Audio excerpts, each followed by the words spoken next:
तो आज देख रहे हैं मैन्युफैक्चर ऑफ नाइट्रिक एसिड। ठीक है, नाइट्रिक एसिड का जो मैन्युफैक्चर मतलब होता है इंडस्ट्रियल प्रिपरेशन, इंडस्ट्रीज में जब ये बनती है। ठीक है, तो इसकी ये प्रोसेस किसने निकाली थी? तो ओस्टवाल्ड ने निकाली थी, इसलिए इस प्रोसेस को हम क्या कहते हैं? ओस्टवाल्ड प्रोसेस कहते हैं। ठीक है, और 1914 में इस प्रोसेस को निकाला था। ठीक है, जर्मन केमिस्ट थी। तो इस प्रोसेस को हमने कुछ एक स्टेप्स में बांटा है। सबसे पहला जो स्टेप होता है वो होता है catalytic oxidation of ammonia. Catalytic oxidation of ammonia. ठीक है, हम लोग क्या करते हैं, ड्राई एयर का मिक्सचर लेते हैं जिसमें कार्बन डाइऑक्साइड और डस्ट पार्टिकल वगैरह नहीं होना चाहिए, और ड्राई अमोनिया को इस ड्राई एयर के साथ में मिलाकर 10:1 वॉल्यूम में हम यहाँ सेंड कर देते हैं। एयर का लिया हमने 10 वॉल्यूम, अमोनिया का लिया हमने 1 वॉल्यूम। एयर में क्या नहीं होना चाहिए? कार्बन डाइऑक्साइड नहीं होना चाहिए, डस्ट पार्टिकल नहीं होना चाहिए, और इसे लेकर हम कैटालाइटिक चैम्बर में डाल देते हैं जिसमें आपका प्लेटिनम का गेज होता है। प्लेटिनम मतलब एज अ कैटलिस्ट आपका यहाँ पर यूज हो रहा है। ठीक है, 800 डिग्री सेंटीग्रेड टेम्परेचर पर, ठीक है, हम इसे गर्म करते हैं। तो जब हम इसे गर्म करते हैं कैटालाइटिक चैम्बर में, तो यहाँ पर एक रिएक्शन होती है। वो रिएक्शन होती है क्या? ये अमोनिया का ऑक्सीडेशन हो जाता है, NH3 प्लस O2, और इसमें जो नाइट्रोजन रहती है वो नाइट्रोजन मोनोऑक्साइड का फॉर्मेशन करती है, और हाइड्रोजन जो रहता है वो ऑक्सीजन के साथ में लगकर H2O बनाता है, और प्लस यहां से हीट निकलती है। यानी ये रिएक्शन कैसी रिएक्शन है? एक्सोथर्मिक रिएक्शन है। तो एक बार आपने 800 डिग्री सेंटीग्रेड टेम्परेचर की हीट दी, उसके बाद आपको हीट देने की जरूरत नहीं है, ये अपना टेम्परेचर खुद ही ये मेंटेन कर लेगी। अब हमें इसे बैलेंस करना है, तो बैलेंस करने के लिए हम लोग यहाँ पर क्या करेंगे? देखिए, NH3 मौजूद है आपका, नाइट्रोजन मोनोऑक्साइड बनानी है, और हाइड्रोजन को ऑक्सीजन के साथ में लगाकर H2O बनाना है। अब हाइड्रोजन यहाँ 3 है, कितना है? 3 है। तो हमने यहाँ पर, अगर 3 तो हमारा बैलेंस हो नहीं सकता, यहाँ पर तो 2 है, तो हम इसके आगे अगर 2 लगा दें, क्या लगा दें? तो हमने यहाँ पर जैसे ही यहाँ पर ये 2 लगाया, तो यहाँ पर 6 हाइड्रोजन हो गए, तो हमने कर दिया 3 आगे कर दिया, 3 2 6 हाइड्रोजन हो गए कि नहीं? और नाइट्रोजन 2 हो गए, तो इसके आगे 2 लगा दिया। अब देखिए यहां पर ऑक्सीजन कितनी लग रही है? तो 3 ये लग रही है और 2 ये लग रही है। 3 2 कितना हो गया? 5। कितना हो गया? 5। तो 5 के लिए अभी क्या लगाना पड़ेगा आपको? 2.5, 2.5 है ना, 2.5 आपको लगाना पड़ेगा। अब इसे होल नंबर में कन्वर्ट करना पड़ेगा आपको, और 2.5 है तो आप मल्टीप्लाई कितने का कर दोगे? 2 का इधर कर दोगे, और 2 का ही इधर कर दोगे, और 2 का ही इधर कर दोगे, और 2 का ही इधर कर दोगे, सभी जगह 2 का मल्टीप्लाई कर दोगे। तो टोटल रिएक्शन, हीट का अमाउंट तो नहीं बताया ना यहाँ, तो यहाँ पर 4NH3 plus 5O2 gives 4NO और प्लस 6H2O, और प्लस हीट तो निकल ही रही है।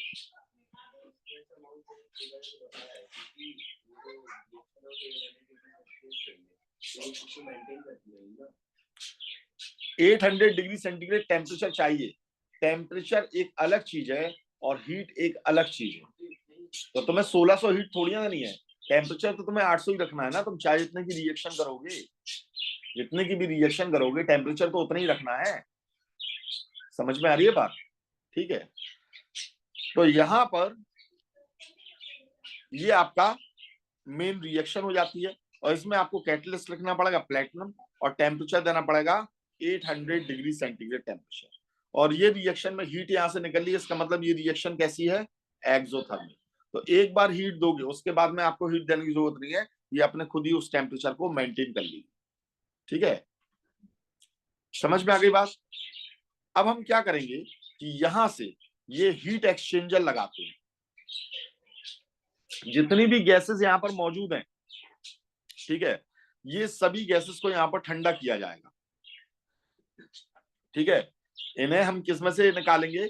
हम कूलिंग चैम्बर में से निकालेंगे। ये है कूलर, ये कूलिंग चैम्बर में से निकालते हैं इसे। ठीक है, और फिर हम इसे क्या करते हैं, एक बार फिर से जब कूल हो जाएगा तो ऑक्सीजन मिलाकर फिर से हम ऑक्सीडाइजिंग चैम्बर के अंदर इसे पास कर देंगे। जैसे हमने ये ठंडा पानी यहां से डाला, देखो ठंडा पानी यहां से डाला तो ये पूरा चैम्बर के अंदर क्या हो गया, कूल हो गया। ये गैसेस आपकी बिल्कुल कूल्ड हो गई हैं, और कूल्ड हो गई हैं तो फिर हमने यहाँ से एयर दिए, और एयर देकर फिर से हमने फर्दर इसे कूल किया, और कूल करके हमने इसे कहां पहुंचाया, ऑक्सीडेशन चैम्बर। तो ऑक्सीडेशन चैम्बर में यहां पर फिर से आपकी एक बार रिएक्शन होगी। तो सेकंड स्टेप आ जाता है ऑक्सीडेशन।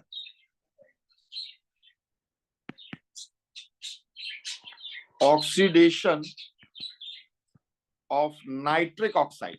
भाई एनओ जो बनी है उसका नाम क्या है, नाइट्रिक ऑक्साइड है, ठीक है। तो अब इसका फर्दर ऑक्सीडेशन होगा। कैसे ऑक्सीडेशन होगा, नाइट्रिक ऑक्साइड ऑक्सीजन को लेगी और यहां फॉर्मेशन करेगी नाइट्रोजन डाइऑक्साइड का ना। अब यहां पर देखो ये दो ऑक्सीजन है, जबकि इसे एक ही ऑक्सीजन चाहिए, तो यहां पर इसके दो मॉलिक्यूल करना पड़ेंगे आपको। तो यहां पर 2NO2 का फॉर्मेशन होगा। किसका, 2NO2 का फॉर्मेशन होगा। और यहाँ टेम्परेचर करीबन हम रखेंगे 50 डिग्री सेंटीग्रेड। 800 डिग्री से देखिए हम कितना लेकर आ गए, 50 डिग्री सेंटीग्रेड यहाँ पर लेकर आ गए। ये आपकी गैस है, ये गैस है, और यहाँ भी आपका गैस का ही फॉर्मेशन होगा, ठीक है। तो ये नाइट्रोजन डाइऑक्साइड में कन्वर्ट होगी। अब इस नाइट्रोजन डाइऑक्साइड को हम एब्जॉर्ब करा देंगे किसमें, पानी में। Absorption of nitrogen dioxide in water. Water में हमने इसका एब्जॉर्प्शन कराया। कैसे कराया, यहीं से ये आगे चला, और यहां पर ये आप देख रहे हो ये आपका पानी मौजूद है। पूरी गैस यहां आई, और यहां आने के बाद में यहां पर ये पानी है, ठीक है। तो इस पानी के साथ में आपका पानी को ये एब्जॉर्ब कर लेगी, और एब्जॉर्ब कर लेगी तो ये कैसा फॉर्मेशन करेगी, तो ये NO2 है, और इसने आपका ये H2O लिया, और H2O लेने के बाद में इसने फॉर्मेशन किया किसका, HNO3 का।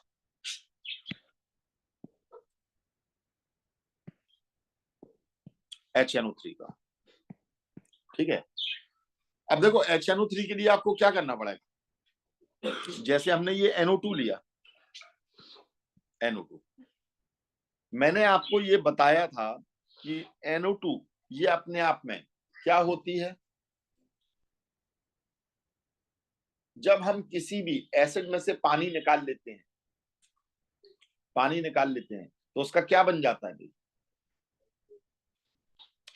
उसमें से हमने पानी को निकाल लिया तो हम उसे क्या बोलेंगे, एनहाइड्राइड। क्या बोलेंगे, एनहाइड्राइड। तो नाइट्रोजन डाइऑक्साइड किसकी एनहाइड्राइड है, जरा हम देखें से। तो इसके लिए हम क्या करते हैं, हमने HNO3 को लिया, हमने एक और HNO3 को लिया, समझ में आ रही है बात। और हमने किसे निकाल दिया, वाटर को निकाल दिया। तो वाटर को जब हमने यहां से निकाल दिया तो यहाँ क्या बचा है, N2O5। क्या बची है, N2O5 बची है। क्या ये बात समझ में आ रही है, ठीक है। अच्छा, N2O5 को भी अगर हम फर्दर तोड़ दें तो ये एक ऑक्सीजन अलग निकल लिया कि नहीं। तो अगर हम इसे देखें तो ये N2O4 और प्लस क्या निकल लिया, नेसेंट ऑक्सीजन। तो एक बार फिर से ये प्रोसेस करा दो, HNO3, और हमने क्या किया, HNO3, और एक और H2O को निकाल दिया हमने। तो यहां से क्या बचा है, एक नाइट्रोजन डाइऑक्साइड, दूसरी नाइट्रोजन डाइऑक्साइड, और एक और ऑक्सीजन बचा है कि नहीं। यानी कुल मिलाकर आप यहां पर ये कह सकते हो कि N2O5 को अगर हम तोड़ें, N2O5 को अगर हम तोड़ें तो तोड़ने पर यहां कौन बचता है, 2NO2 और प्लस नेसेंट ऑक्सीजन। तो यहां पर भी कौन बचेगा, 2NO2 और प्लस नेसेंट ऑक्सीजन। और ये दोनों नेसेंट ऑक्सीजन एक दूसरे से जुड़ेंगी तो क्या बनाएंगी, O2। तो इसके लिए हमें HNO3 के कितने मॉलिक्यूल्स चाहिए पड़े, 4। हमने 4 मॉलिक्यूल लिए। इससे NO2 कितने बने, 4, और एक क्या बना है, O2। और पानी के मॉलिक्यूल कितने निकले, 2 H2O निकले। समझ में आ रही है बात, नहीं आ रही है। यानी कुल मिलाकर अगर हमने यहां पर क्या किया, 4 HNO3 लिया, और अगर हमने इसे तोड़ा, HNO3 को तोड़ा, तो हमें यहां पर क्या मिलेगा, 2 H2O। प्लस 4NO2 और प्लस O2। तो अब इसी रिएक्शन को अगर हम जस्ट उल्टा लिख दें कि NO2 ने पानी को एब्जॉर्ब किया और उसने ऑक्सीजन ली, तो इसने क्या बना दिए, 4 मॉलिक्यूल बना दिया HNO3। बस यही रिएक्शन यहां पर काम आ जाएगी कि हम कितने NO2 ले लें, 4NO2, और कितना पानी ले लें, 2H2, और साथ में कितनी ऑक्सीजन लगा दें, 1 ऑक्सीजन। तो यहाँ कितने HNO3 बनेंगे, 4 HNO3 का फॉर्मेशन। ये एब्जॉर्प्शन किसकी रिएक्शन हो जाती है। समझ में आ गई बात, नहीं आई। अब इसमें पानी तो मौजूद है ही है, इसमें भाई पानी तो हमने डाला ही है। अब पानी ऐसा थोड़ी है हम लिमिटेड अमाउंट में डालेंगे, हमने अच्छा खासा पानी डाला। तो यहाँ ये बॉटम पर HNO3 आपको मिलती है, ये नाइट्रिक एसिड, जिसे यहां से निकाल दिया जाता है, ठीक है, इसे निकाल लिया जाता है। और ये HNO3 यहाँ पर जो मिल रही है, कैसी मिल रही है आपको, 50% कंसंट्रेशन में मिल रही है। किसमें मिल रही है, 50% कंसंट्रेशन में मिल रही है, कंसंट्रेट नाइट्रिक एसिड मिल रहा है आपका, ठीक है, जिसका हम फर्दर डिस्टिलेशन करेंगे, जिसका हम फर्दर डिस्टिलेशन करेंगे। तो डिस्टिलेशन करने पर हमें क्या मिल जाएगा, हमें मिल जाएगी 68%, मतलब हम थोड़ा बहुत हीट मीट करेंगे इसे, तो 68% HNO3 आपको मिल जाएगी, जो यूज होती है as a concentrated nitric acid in laboratories. This is concentrated nitric acid which is used in laboratories. समझ में आ गई बात, नहीं आई, क्लियर है, ठीक। क्या हम इसे और कंसंट्रेटेड कर सकते हैं, तो यस, हम इसे और कंसंट्रेटेड कर सकते हैं। कितना कर सकते हैं, 98% तक कर सकते हैं। 98% के बाद में फर्दर हम कर पाएंगे क्या, तो नहीं, 98 के बाद में हम इसे और कंसंट्रेटेड नहीं कर पाएंगे। क्यों नहीं कर पाएंगे, क्योंकि ये एजियोट्रॉपिक मिक्सचर का फॉर्मेशन कर लेंगे, ठीक है। जो आपका बहुत कंसंट्रेटेड नाइट्रिक एसिड होता है, कंसंट्रेटेड HNO3 जो आपका रहता है, ये मैक्सिमम कितना हो सकता है, 98% हो सकता है। और 98% जो होता है, तो हम इसे कहते हैं फ्यूमिंग नाइट्रिक एसिड। क्या बोलते हैं, फ्यूमिंग। तो what is fuming nitric acid, क्या होता है fuming nitric acid, nitric acid with the concentration of 98%। 98% concentrated nitric acid को हम बोलते हैं फ्यूमिंग नाइट्रिक एसिड। और ये बनता कैसे है, by distillation of, by distillation of 68% nitric acid, ठीक है। हमें यहाँ पर ओस्टवाल्ड प्रोसेस से जो नाइट्रिक एसिड मिला था वो 50% मिला था, उसका थोड़ा बहुत हमने नॉर्मल डिस्टिलेशन किया, नॉर्मली जो लैब में किया, ठीक है ना, तो वो आपका 68% में कन्वर्ट हो गया। पर अब अगर हमें फ्यूमिंग नाइट्रिक एसिड ही चाहिए तो बहुत स्पेशल एपरेटस वगैरह लगेंगे, ठीक है, तो उससे आपका ये क्या हो जाएगा, ये 98% तक में आपका ये कन्वर्ट हो जाता है, ठीक है। ये 98% में भी कैसे कन्वर्ट होता है 68% से, तो देखिए 68% पर ही आपका ये लगभग वाटर से अलग होने से मना कर देता है। तो हमें अगर उसे अलग करना है तो हम क्या करें, वाटर से अलग होना मना कर दिया ना। जैसे आप दो दोस्त हो, बहुत गहरे दोस्त हो, एक दूसरे से अलग नहीं होते हो, अब हमें किसी एक तीसरे आदमी को लेकर आए जिसने किसी एक से ज्यादा दोस्ती बना ली, तो दूसरा अपने आप ही अलग हो जाएगा कि नहीं हो जाएगा। तो बिल्कुल ऐसे ही नाइट्रिक एसिड की दोस्ती किससे ज्यादा अच्छी है, पानी से। हमने इसमें क्या डाल दिया, सल्फ्यूरिक एसिड डाल दिया। सल्फ्यूरिक एसिड पानी को बहुत ज्यादा पसंद करता है, तो वो इसमें से बाकी के पानी को भी निकाल देगा, सिर्फ 2% पानी छोड़ेगा। तो इस तरीके से फ्यूमिंग नाइट्रिक एसिड का फॉर्मेशन हो जाएगा। भाई दोनों पानी के लिए लड़ेंगे, और सल्फ्यूरिक एसिड की पानी के लिए एफिनिटी बहुत ज्यादा होती है, क्योंकि वो डिहाइड्रेटिंग एजेंट है और ड्राइंग एजेंट भी है, ठीक है। तो by distillation of 68% HNO3 with concentrated sulphuric acid H2SO4 के साथ, ठीक है।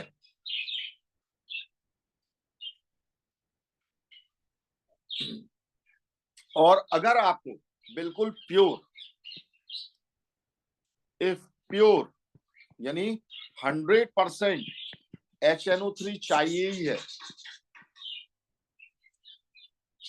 100% HNO3 इज डिजायर्ड। अगर यही चाहिए तो आप क्या करोगे, तो आप 98% जो आपका HNO3 है इसे आप क्या कर लोगे, बहुत ज्यादा कूल कर लोगे। क्या कर लोगे, हाँ, स्ट्रांगली कूल। कितना स्ट्रांगली कूल भैया, तो ये आपका -42 डिग्री सेंटीग्रेड पर ले जाओगे, -42 डिग्री सेंटीग्रेड पर ले जाओगे। और जब -42 डिग्री सेंटीग्रेड पर ले जाओगे तो वाटर तो पहले ही आपका क्रिस्टलाइज होकर अलग हो चुका है ना। और नाइट्रिक एसिड के भी आपको यहाँ पर क्रिस्टल्स मिल जाते हैं। क्या मिल जाते हैं, crystals of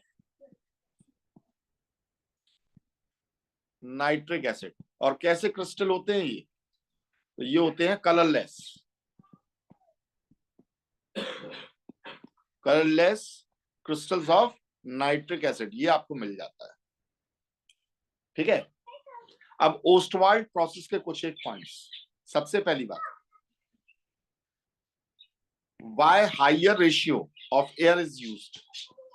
higher ratio of air को क्यों यूज किया है,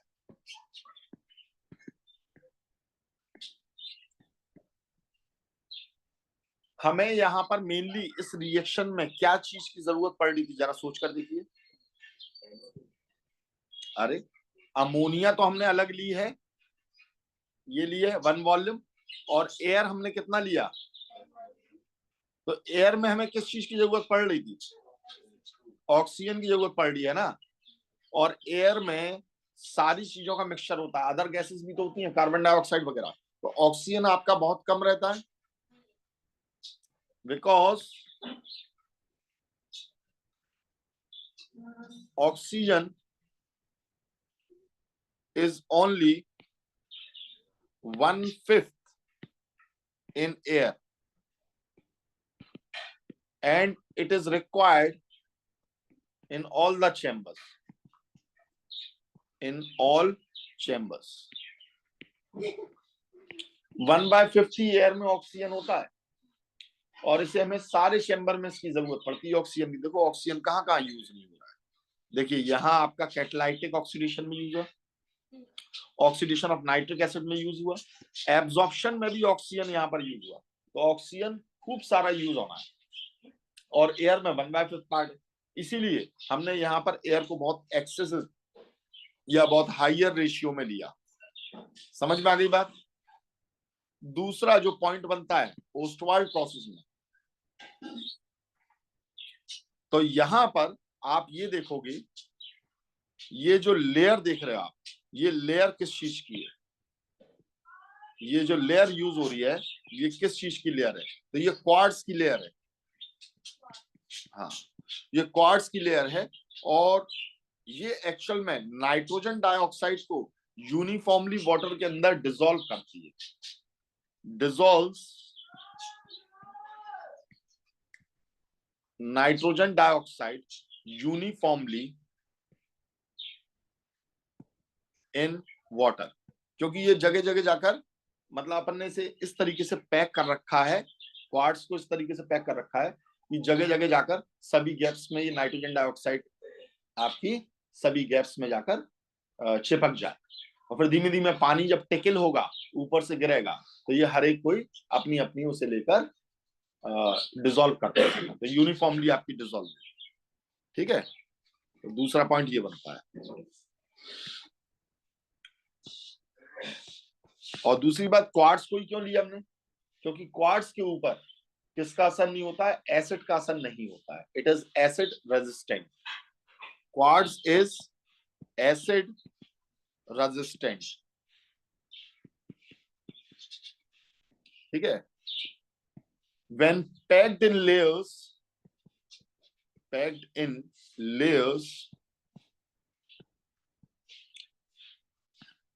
it helps in dissolving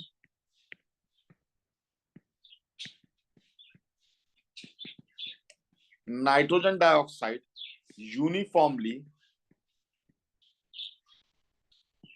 in water। Water के अंदर यूनिफॉर्मली आपका ये डिसॉल्व करता है। समझ में आ गई बात? ठीक है, तो ये हो गई आपकी ओस्टवाल्ड प्रोसेस। अब नेक्स्ट देखते हैं physical properties of nitric acid.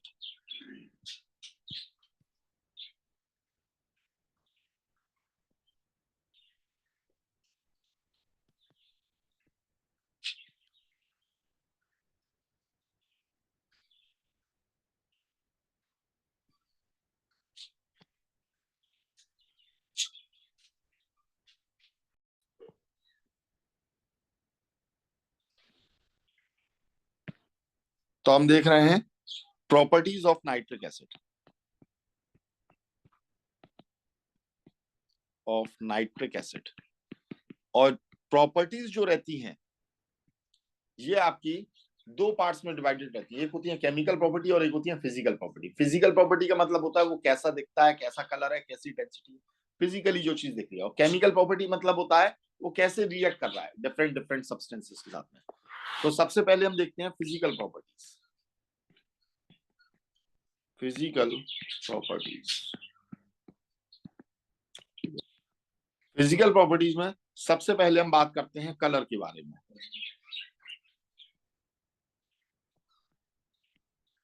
तो इसका कलर कैसा होता है? तो ये कलरलेस होती है, ठीक है।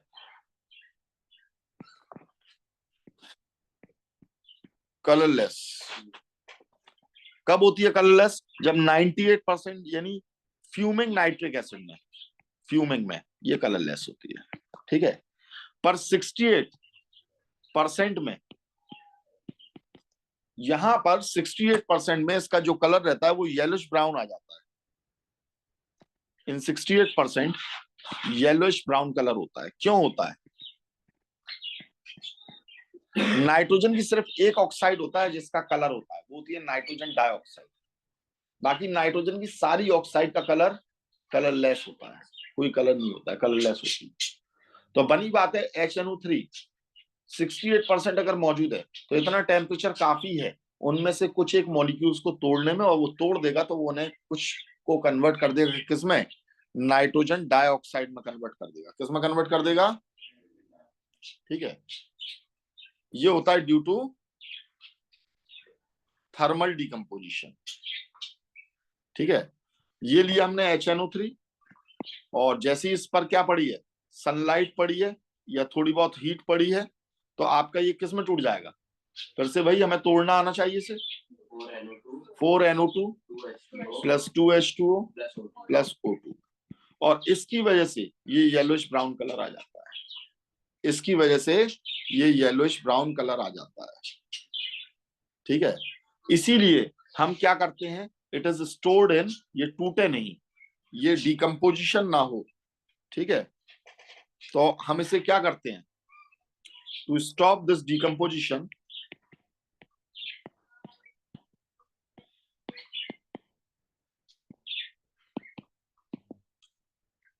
We store HNO3 in coloured bottles, dark colour की बॉटल्स में, in coloured bottles, coloured bottles में हम इसे रखते हैं। समझ में आ गई बात? ठीक है, चलिए अब दूसरी बात करते हैं। इसका जो ओडर रहता है, यानी जो स्मेल रहती है, वो कैसी होती है? सफोकेटिंग स्मेल होती है। यानी अगर हम इसकी बॉटल खोल दें और आप रूम के अंदर खड़े हो तो आप तुरंत वहां से भागोगे। Suffocating smell. अब सफोकेटिंग है तो पंजेंट होगी, पंजेंट मतलब तीखी, एकदम तेज आने वाली स्मेल होती है, ठीक है। टेस्ट जो रहता है वो कैसा रहता है? इसका सार टेस्ट रहता है, क्योंकि ये कैसी रहती है? एसिडिक। पर इसे टेस्ट करना नहीं चाहिए, खतरनाक है, कोरोसिव है, ठीक है। इसका नेचर कैसा होता है? नेचर होता है hygroscopic. What is the meaning of hygroscopic? क्या होता है हाइग्रोस्कोपिक का मतलब? It absorbs water from the atmospheric air, ठीक है। हाइग्रोस्कोपिक मतलब क्या होता है? Absorbs water from air.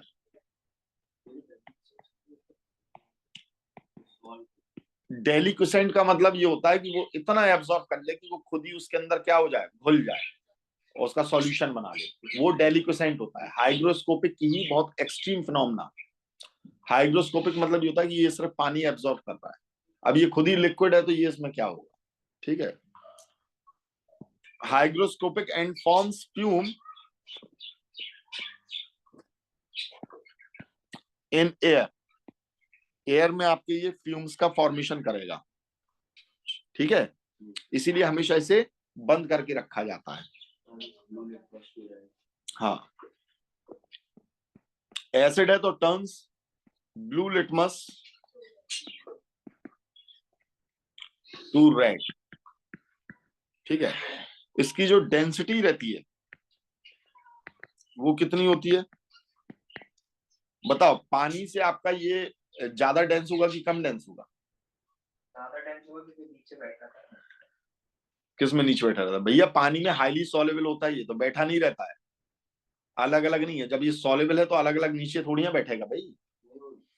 लेकिन पानी से ज्यादा ये डेंस होता है, 1.54 ग्राम पर सेंटीमीटर क्यूब। पानी की डेंसिटी 1 होती है, 1 लीटर 1 किलो के बराबर रहता है। पर ये नाइट्रिक एसिड नहीं होगा। अगर आप इसका 1 लीटर लोगे तो ये 1.5 किलो का होगा। कितना होगा? 1.5 किलो होगा। 1.5 है ना इसकी। और ये किसकी है? ये 98% वाली की है, ठीक है। 68% वाले की कितनी होती है? तो ये होती है 1.42 ग्राम पर सेंटीमीटर क्यूब, ठीक है। बॉइलिंग पॉइंट के बारे में बात करें और मेल्टिंग पॉइंट के बारे में बात करें तो बॉइलिंग पॉइंट इसका होता है 86 डिग्री सेंटीग्रेड, ठीक है। और इसका मेल्टिंग पॉइंट होता है -42 डिग्री सेंटीग्रेड। समझ रहे हो? यानी अगर आपका मेल्टिंग पॉइंट -42 डिग्री सेंटीग्रेड है, इसीलिए हमने जब इसे क्या किया था, जब हमें इसे 100% बनाना था तो हमने इसे -42 डिग्री सेंटीग्रेड से नीचे कूल किया था, तब जाकर ये किसमें कन्वर्ट हुआ था? क्रिस्टल्स में, यानी सॉलिड में कन्वर्ट हुआ था।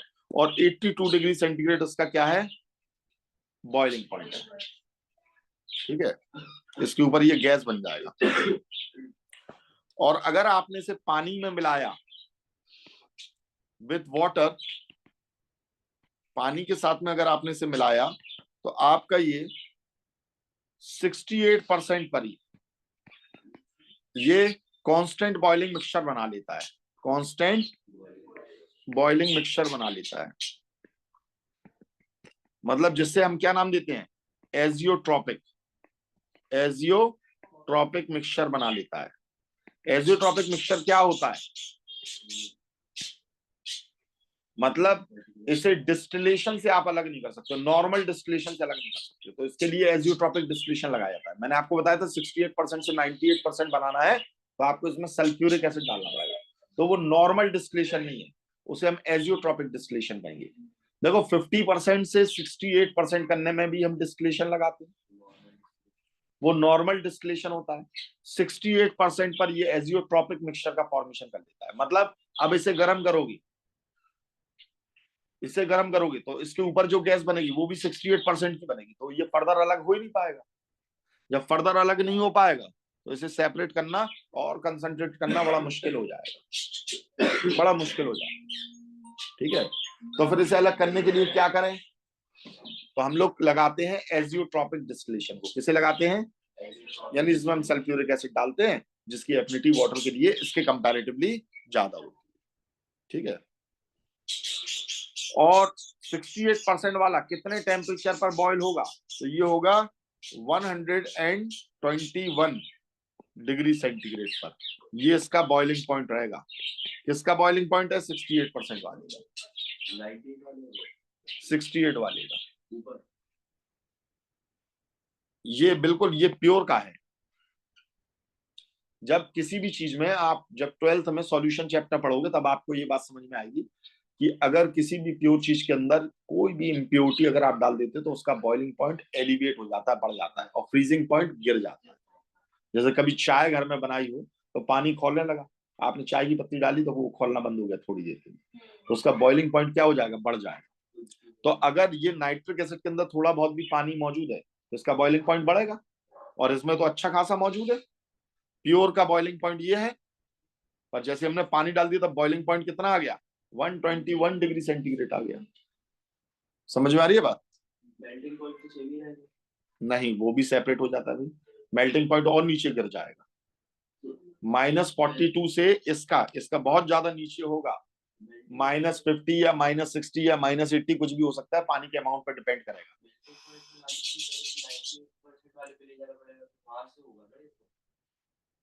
बिल्कुल 98% सही होगा। तो ये प्योर का मेल्टिंग पॉइंट है, ये 100%। ठीक है, अब सॉल्युबिलिटी के बारे में बात करें तो ये हाईली सॉल्युबल होता है।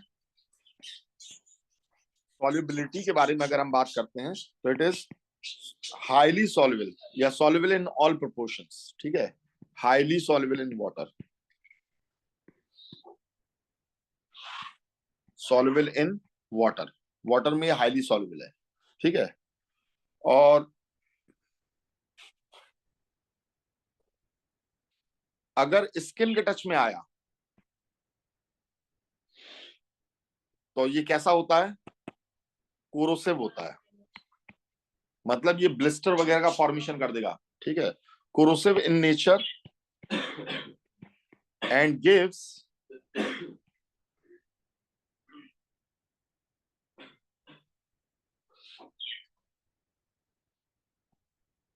येलो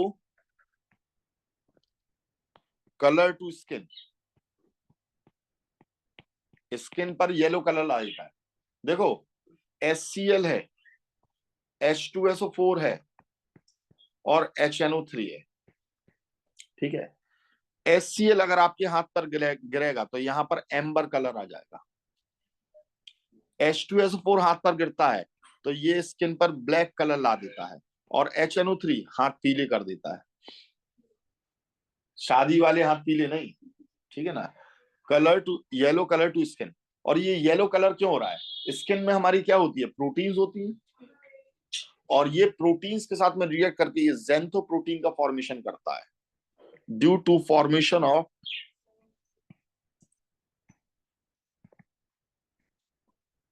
ज़ैंथोप्रोटीन।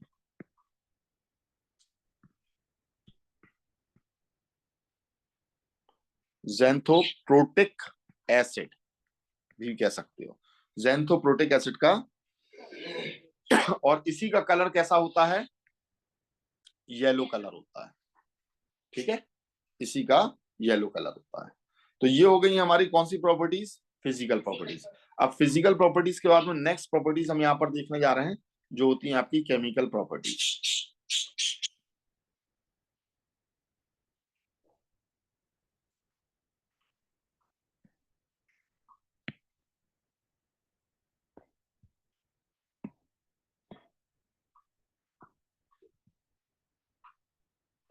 वो जब HNO3 को अगर जैसे एक एग्जांपल हाथ में लिया है, ठीक है, हाँ और सनलाइट में खड़े, हाँ, तो वहां पे थर्मल डिस्टिलेशन होगा। डिस्टिलेशन नहीं, हाँ, डिकम्पोजिशन। हाँ तो थर्मल डिकम्पोजिशन होगा, हाँ, तो अभी तो येलो कलर ही देगा ना। थर्मल डिकम्पोजिशन होता है तो थर्मल डिकम्पोजिशन में क्या बनती है, NO2। और ऐसा नहीं होता कि बस सनलाइट में तुम लेकर गए और उससे पहले ही उसने क्या कर दिया, NO2 का फॉर्मेशन कर दिया। हाँ, पर हाइपोथेटिकली मान ले कि आप लेकर खड़े हो गए और सपोज करो आपका हाथ नहीं जल रहा है, आपने ऐसा कर दिया, लेकिन डिकम्पोजिशन से पहले ही उसने तुरंत आपकी किसके साथ में रिएक्ट किया, स्किन के साथ में, और तुरंत ज़ैंथोप्रोटिक एसिड बना दिया। तो अंदर ज़ैंथोप्रोटिक एसिड है और बाहर डिकम्पोजिशन हो रहा है, तो बाहर जो बचा हुआ है वो NO2 को बनाएगा, और जो आपकी स्किन में जा चुका है वो पीले ही कलर देगा। ठीक है, चलिए अब देखते हैं केमिकल प्रॉपर्टीज।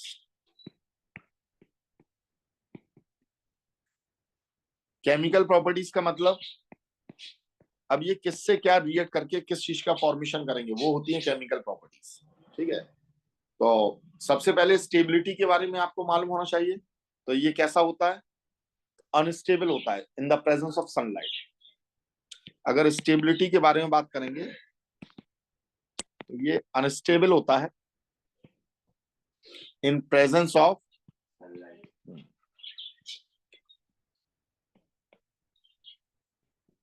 ठीक है, डिकम्पोज हो जाएगा। तो इसीलिए से क्या बताया हमने आपको, कलर्ड बॉटल्स में रखा जाता है।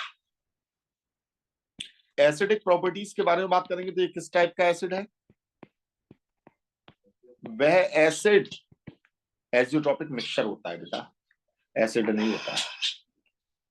वह एसिड जो एक ही H+ निकालता है उसे क्या कहते हैं, मोनोबेसिक एसिड। तो ये क्या है, मोनोबेसिक एसिड है। और कैसा एसिड है, स्ट्रॉन्ग या वीक, स्ट्रॉन्ग एसिड होता है आपका ये। कैसा होता है, स्ट्रॉन्ग एसिड होता है आपका ये। ठीक है, कैसे आयोनाइज होता है, तो HNO3 को अगर आयोनाइज करोगे तो ये कैसे टूटेगा, तो ये टूटता है, ये क्या देता है, एक H+ देता है और NO3 -1 देता है। ठीक है, कलर के बारे में बात करेंगे तो ब्लू लिटमस को रेड कर देगा, मिथाइल ऑरेंज को पिंक कर देगा, फिनोप्थिलीन को कलरलेस रखेगा, नहीं पिंक। लिटमस खतरे का निशान रेड होता है, ठीक है, तो ये ब्लू को किस में कन्वर्ट कर देगा, रेड में। मिथाइल ऑरेंज ये भी एक इंडिकेटर है, मिथाइल ऑरेंज ये भी एक इंडिकेटर है, और इसे ये क्या कर देगा, ये पिंक में कन्वर्ट कर देगा, टू पिंक। ठीक है, और फिनोप्थिलीन, फिनोप्थेलीन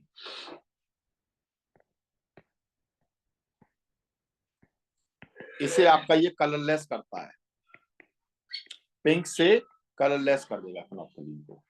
ठीक है, अब रिएक्शन विद एल्कलीज,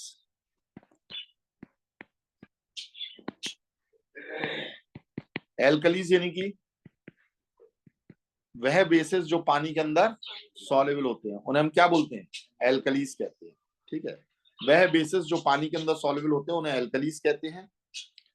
तो बनी बात है, ये एल्कलीज के साथ रिएक्ट करेगा तो ये एसिड है, तो एसिड और बेस रिएक्ट करते हैं तो सॉल्ट एंड वाटर का फॉर्मेशन करते हैं। ठीक है, और इस रिएक्शन को क्या कहते हैं, न्यूट्रलाइजेशन रिएक्शन, न्यूट्रलाइजेशन रिएक्शन।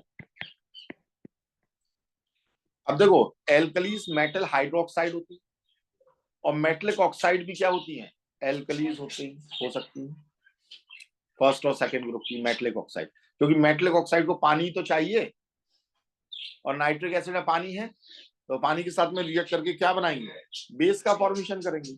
जैसे फॉर एग्जांपल हमने ले लिया K2O, तो K2O के बारे में बात करें चाहे KOH के बारे में बात करें, एक ही बात है। हमने HNO3 के साथ में रिएक्शन कराई, यहां भी हमने HNO3 के साथ में रिएक्शन कराई, तो ये KNO3 का फॉर्मेशन करेगा और इसका ऑक्सीजन और हाइड्रोजन मिलकर क्या बनाएंगे, वाटर बनाएंगे। तो अब आपको कितने यहाँ पर चाहिए, देखिए यहाँ पर 2 K हैं, तो यहाँ क्या लगाओगे, 2 लगाओगे आप, लगाया कि नहीं।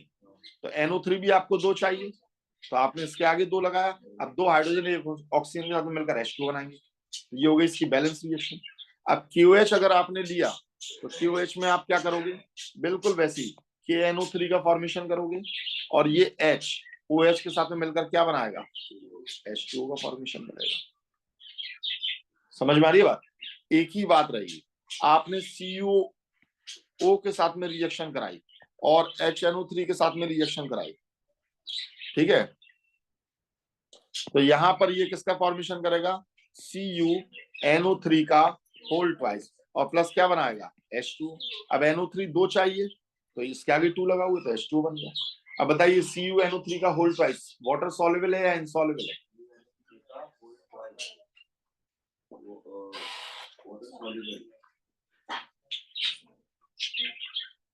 हाँ भाई Shams, Krishna, very good.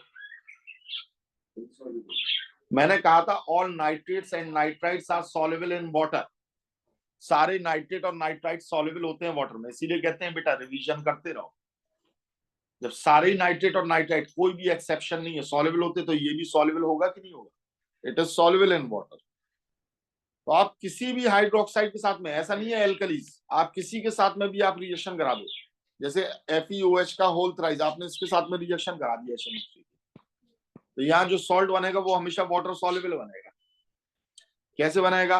FeNO3 का होल थ्राइस और प्लस H2। अब देखिए OH 3 है तो 3H प्लस चाहिए, तो आप यहाँ क्या रखोगे? 3 रखोगे, या Fe के साथ में 3NO3 चाहिए तो आपने ये 3 रखा, तो यहाँ पर ये फॉर्मेशन हो गया आपका 3H2 होगा। और ये सब क्या हो गए? सॉल्युबल हो गए। क्या हो गए? ठीक है। अब देखते हैं रिएक्शन विथ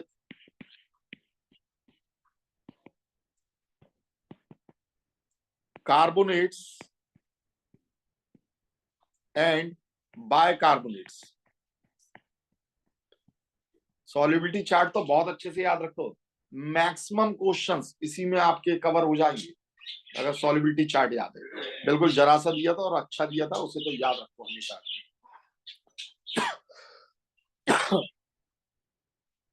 और वो solubility chart and action of heat, ये दो चार चीजें ऐसी हैं जो आपको क्लास में हमेशा आगे रखेंगी बाकी स्टूडेंट से, ठीक है, जो आपको बिल्कुल अलग बनाती हैं अगर आप इन्हें याद रखते हो तो।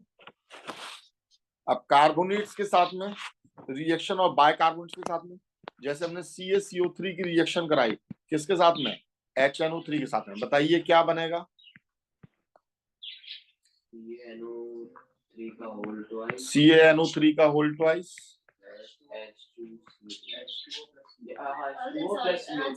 H2O plus CO2। H2CO3 बनता है, प्रोडक्ट साइड में वो क्या होता है? अनस्टेबल होता है, तो ये क्या बना देता है? Carbon dioxide. तो ये कार्बन डाइऑक्साइड बनाने की भी प्रोसेस हो गई, ठीक है। किसी को भी आप लीजिए, सोडियम बाइकार्बोनेट को लीजिए, आपने HNO3 के साथ में रिएक्शन कराई, NaNO3 का फॉर्मेशन हुआ, प्लस क्या बना? H2O प्लस क्या बना? CO2 बना। अच्छा ऊपर वाले में देखिए, दो NO3 है तो यहाँ आपको 2 चाहिए पड़ेगा कि नहीं? एक H2 निकला, एक CO2 निकल गया, बैलेंस हो गई रिएक्शन। यहाँ पर आपको दो HNO3 लेने की जरूरत नहीं, NaNO3, एक Na के साथ में एक NO3 लगना है, एक H इधर आ गया तो इसने H2CO3 बना दिया, जो H2 और CO2 में आपका टूट गया। इवन CuCO3 आपने ले लिया, HNO3 के साथ में रिएक्शन कराई, क्या बनेगा? CuNO3 का होल ट्वाइस प्लस CO2। बताइए CuNO3 सॉल्युबल होगा या इनसॉल्युबल होगा? सॉल्युबल होगा, ठीक है भाई। नेक्स्ट है रिएक्शन विथ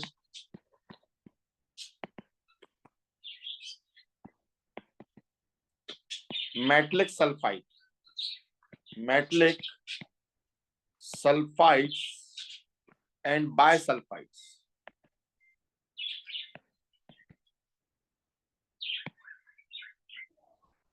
ठीक है, जैसे हमने K2SO3 लिया और इसकी रिएक्शन करा दी हमने HNO3 के साथ। बताइए भाई शिवी क्या बनेगा? KNO3 plus H2O plus SO2। भाई H2SO3 बन रहा है, H2SO3 भी प्रोडक्ट साइड में अनस्टेबल होता है, ठीक है। अब देखिए यहाँ 2 K हैं तो आगे 2 लगाओगे, तो यहाँ 2 NO3 चाहिए तो आगे 2 लगा लो, और ये SO2 गैस यहाँ से निकल गई। और SO2 की स्मेल कैसी होती है? तो पंजेंट एंड चोकिंग स्मेल, बहुत खतरनाक, बहुत कस के सिर में जलती, याद रखिएगा, ठीक है। तो किसी की भी आपने ऐसे रिएक्शन करा दी, सपोज करो आपने Ca कैल्शियम बायसल्फाइड के साथ में रिएक्शन करा दी, होल ट्वाइस HNO3, क्या प्रोडक्ट बना? बताइए।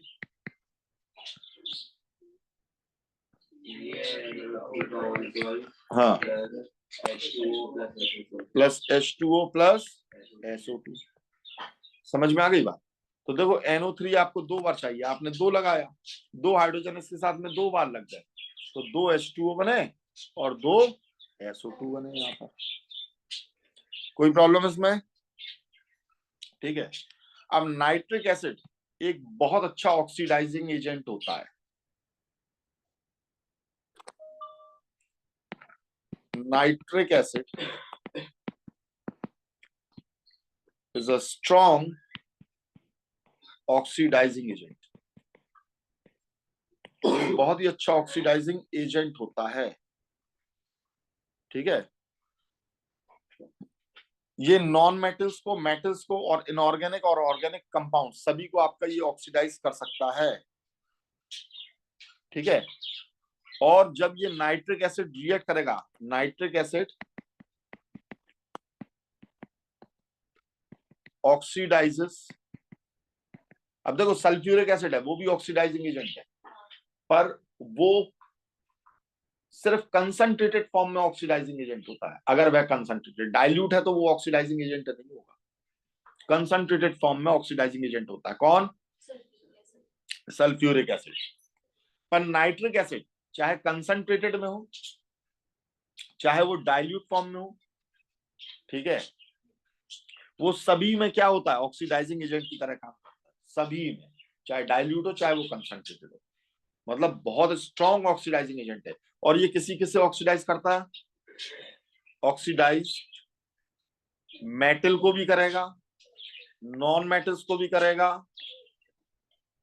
ठीक है, इनऑर्गेनिक एंड ऑर्गेनिक कंपाउंड्स, इन्हें भी आपका ये ऑक्सीडाइज करता है, ऑर्गेनिक कंपाउंड्स। ठीक है, इन सभी को आपका ये क्या करता है, ऑक्सीडाइज करता है। और जब इन्हें ऑक्सीडाइज करता है, इन्हें ही ऑक्सीडाइज करता है, तो खुद क्या होता है, रिड्यूस। और जब खुद रिड्यूस होता है, सेल्फ, जब ये खुद रिड्यूस होता है तो रिड्यूस होकर ये क्या क्या प्रोडक्ट बनाता है, तो कभी ये नाइट्रोजन मोनोऑक्साइड भी बनाता है, कभी नाइट्रोजन डाइऑक्साइड भी बनाता है, कभी नाइट्रिक ऑक्साइड का भी फॉर्मेशन करता है। ठीक है, और ये प्रोडक्ट जब बनते हैं, जब ये प्रोडक्ट बनते हैं तो ये किस पर डिपेंड करते हैं, तो ये आपका डिपेंड करता है एसिड का कंसंट्रेशन कितना है और रिएक्शन का टेम्परेचर कितना है। प्रोडक्ट डिपेंड्स, इसके प्रोडक्ट डिपेंड करेंगे, depends on concentration of acid and temperature of reaction। याद आया जब मैंने आपको ऑक्सीडाइजिंग और रिड्यूसिंग एजेंट वाली रिएक्शन कराई थी, तब मैंने आपको बताया था अगर आपका HNO3 प्रेजेंट है और ये कैसा है, हॉट प्लस कंसंट्रेटेड है, फिर हमने इसमें पानी डाल दिया, तो पानी डालने पर ये कूल नहीं होगा, ये हॉट ही रहेगा और क्या हो जाएगा, डाइल्यूट हो जाएगा, क्योंकि जैसे ही एसिड में पानी मिलाते हो तो वो और गर्म होता है, एक्सोथर्मिक रिएक्शन होती है। और एक और होता है जिसमें HNO3 को हमने और पानी मिला दिया, तो अब ये कोल्ड हो जाएगा और प्लस डाइल्यूट रहेगा। तीनों में फर्क क्या होता है, फर्क ये होता है ये भी H2O निकालता है, ये भी H2O निकालता है, ये भी H2O निकालता है, ये भी नेसेंट ऑक्सीजन निकालता है, जो चीजों को ऑक्सीडाइज करता है ये भी नेसेंट ऑक्सीजन निकालता है, और ये भी आपका नेसेंट ऑक्सीजन निकालता है। बस फर्क ये होता है कि ऊपर वाला नाइट्रोजन डाइऑक्साइड, नीचे वाला नाइट्रोजन मोनोऑक्साइड, और सबसे नीचे वाला नाइट्रिक ऑक्साइड का फॉर्मेशन करता है। ठीक है, और एक अमोनियम नाइट्रेट बनता है अगर और भी हम इससे डाइल्यूट ले लें तो। और ये डिफरेंट डिफरेंट चीजों को डिफरेंट डिफरेंट तरीके से ऑक्सीडाइज करता है। ठीक है,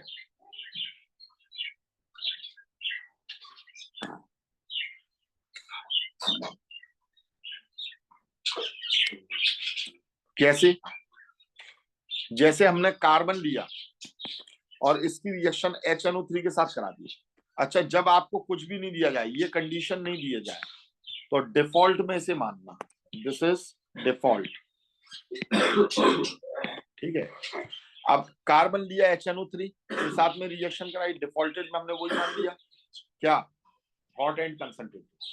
ठीक है, तो ये क्या बनाएगा, तो ये आपका फिक्स है, कितना फिक्स है आपका, तो H2O बनाएगा और प्लस क्या बनाएगा, NO2 का फॉर्मेशन करेगा, और कार्बन को नेसेंट ऑक्सीजन देकर किसमें कन्वर्ट करेगा, कार्बन मोनोऑक्साइड, और एक बार और रिएक्ट करेगा तो कार्बन डाइऑक्साइड में कन्वर्ट करेगा। ठीक है, चलो इसके बैलेंसिंग का तरीका देख लें अपन। तो देखो भैया, HNO3 वाटर तो तब तक नहीं निकाल पाएगा जब तक ये दो ना हो, एक ही हाइड्रोजन तो है इसमें। तो हम ये अगर देखें, हमने दो HNO3 लिए, तो अब देखना क्या हो, ये तो निकला H2O, ये निकला आपका नाइट्रोजन डाइऑक्साइड, और ये निकला नाइट्रोजन डाइऑक्साइड और एक नेसेंट ऑक्सीजन। तो अगर हमने दो यहाँ पर क्या लिए, 2 HNO3 लिए, कितने, 2 HNO3 लिए, तो यहां से एक H2O निकला, 2 NO2 निकला और एक नेसेंट ऑक्सीजन। ये बैलेंस रिएक्शन है कि नहीं, क्या है, बिल्कुल बैलेंस रिएक्शन है आपकी, ठीक है। और अगर हमने 2 HNO3 यहां लिए, तो अब यहां क्या हो जाएगा, तो यहां से देखो हर एक मॉलिक्यूल में से, इसमें देखना हर एक मॉलिक्यूल में 2 ऑक्सीजन थे और 2 मॉलिक्यूल थे, तो अब यहां पर हर एक मॉलिक्यूल में क्या हो जाएगा आपका, एक एक ऑक्सीजन कम हो रही है, एक पहले से मौजूद थी और एक एक यहां से आ गई, तो 3 हो गए कि नहीं हो गए नेसेंट ऑक्सीजन, कितने हो गए, 3 नेसेंट ऑक्सीजन हो गए। समझ में आ रही है बात, नहीं आ रही है, ठीक है, समझ में आ गई ये बात अच्छे से। चलो अब ये तीसरे वाले को देख लें अपन, तो हमने यहाँ पर क्या किया, 2 HNO3 लिए, अब 2 HNO3 लिए, तो चलो इसकी भी बनाकर देख लेते हैं, HNO3 और HNO3। अब ये तो बना एक H2O, ये निकला, अब N2O, तो N2O में क्या हो गया, ये निकल गया। अब नेसेंट ऑक्सीजन कितने बचे, तो हमने ये लगा दिया 4। समझ में आ रही है बात। अब देखो रिएक्शन कैसे होगी, तुमने सिर्फ ये रिएक्शन याद कर ली, सिर्फ एक बार तुमने बैलेंस रिएक्शन याद कर ली, एक बार याद कर ली। अब तुम्हें मालूम है 2 HNO3 लगता है, H2O बनता है, NO2 बनता है, और कितना नेसेंट ऑक्सीजन बच रहा है, एक, पर यहाँ कार्बन के साथ कितने नेसेंट ऑक्सीजन लग गए, तो हमें 2 नेसेंट ऑक्सीजन चाहिए, तो हम इसी रिएक्शन को डबल नहीं कर दें, कैसे डबल कर दें, हम इसे क्या कर दें 4, तो 4 से 2 H2O और यहाँ 2 NO2 निकलता था, तो अब कितना हो गया 4 NO2 और CO2 का फॉर्मेशन हो गया, ये हो गई बैलेंस रिएक्शन। नहीं आया, क्यों लगेंगे 2 भाई, फिर से देखो इसे, ये कार्बन लिया, इस कार्बन को तुम्हें किस में कन्वर्ट करना है, कार्बन डाइऑक्साइड में, तो इस कार्बन को कितने ऑक्सीजन चाहिए, ऊपर वाली रिएक्शन देखो जरा, ये कितने नेसेंट ऑक्सीजन निकालती है, एक, तो इस रिएक्शन को 2 बार कराना पड़ेगा कि नहीं, तो इसमें 2 का मल्टीप्लाई कर दोगे तो क्या लगेगा 4 HNO3, 2 का मल्टीप्लाई इसमें कर दोगे तो क्या हो जाएगा 2 H2O, 2 का मल्टीप्लाई इसमें कर दोगे तो क्या हो जाएगा 4 NO2, और 2 नेसेंट ऑक्सीजन निकले तो दोनों कार्बन के साथ में लग गया, तो कार्बन डाइऑक्साइड। नहीं हुई बात सुनिए। अब सल्फर का ऑक्सीडेशन क्या होता था, मैंने क्या बताया था, क्या होता था भाई सल्फर का ऑक्सीडेशन, सल्फ्यूरिक एसिड क्या होता था H2SO4, तो आप ये वाली रिएक्शन तो एज इट इज लिख लीजिए H2O प्लस NO2। अब ये देखिए सल्फ्यूरिक एसिड बनने में हुआ क्या है, तो सल्फर का ऑक्सीडेशन होकर हमने ऑक्सीडेशन किया, तो इसने क्या बनाया सल्फर डाइऑक्साइड, सल्फर डाइऑक्साइड ने एक और ऑक्सीजन ली, तो इसने क्या बनाया सल्फर ट्राइऑक्साइड, सल्फर ट्राइऑक्साइड क्या करती है पानी में एब्जॉर्ब होती है और क्या बनाती है H2SO4। तो एक तो पानी का मॉलिक्यूल यूज करेगा ये, और इसे सल्फर ट्राइऑक्साइड बनानी है तो 3 नेसेंट ऑक्सीजन चाहिए। समझ में आ रही है बात। देखो बैलेंसिंग का ये भी तरीका होता है जो मैं बता रहा हूं आपको। अब यहां से तो एक ही नेसेंट ऑक्सीजन मिलती है, तो हमें 3 नेसेंट ऑक्सीजन चाहिए, तो इंटू 3 करोगे इसी रिएक्शन में कि नहीं, इस रिएक्शन में क्या करोगे इंटू 3 करोगे तुम, तो इंटू 3 करोगे तो क्या हो जाएगा बोलो भाई 6 HNO3, तो तुमने ये लिख दिया 6 HNO3, H2O कितना लग जाएगा 3 H2O, और क्या लग जाएगा है 6 NO2 नहीं हो जाएगा, 3 का मल्टीप्लाई कर लो तो 6 NO2।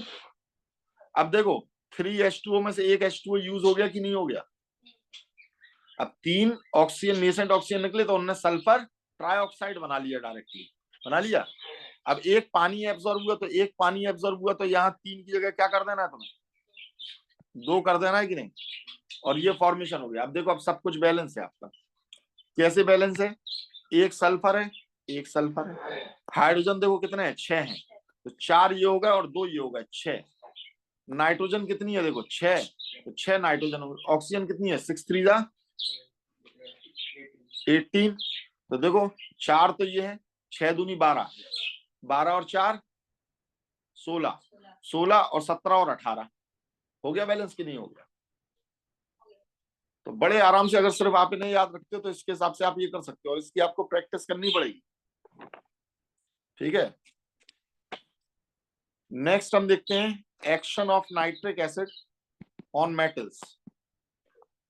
Action of nitric acid on metals. देखो बेटा, किसी भी मेटल के साथ में नाइट्रिक एसिड की रिएक्शन कराओगे, सबको डिसॉल्व कर देते हैं, सबको डिसॉल्व कर देते हैं, सबको ऑक्सीडाइज कर देते हैं और डिसॉल्व कर देते हैं। सिर्फ ये किससे रिएक्ट नहीं करते हैं, गोल्ड और प्लेटिनम से। किससे, इसीलिए इसे कौन यूज करते हैं, जौहरी, ज्वेलर्स, वो इसका यूज करते हैं। कि अगर सोने में कोई इंप्योरिटी है तो वो नाइट्रिक एसिड के अंदर डाल देंगे, पूरी इंप्योरिटी उसके अंदर डिसॉल्व हो जाएगी, कुछ नहीं बचेगा नाइट्रिक एसिड से, सिर्फ गोल्ड बचेगा, प्लेटिनम बचेगा। ठीक है, तो वो इसका यूज करते हैं। नाइट्रिक एसिड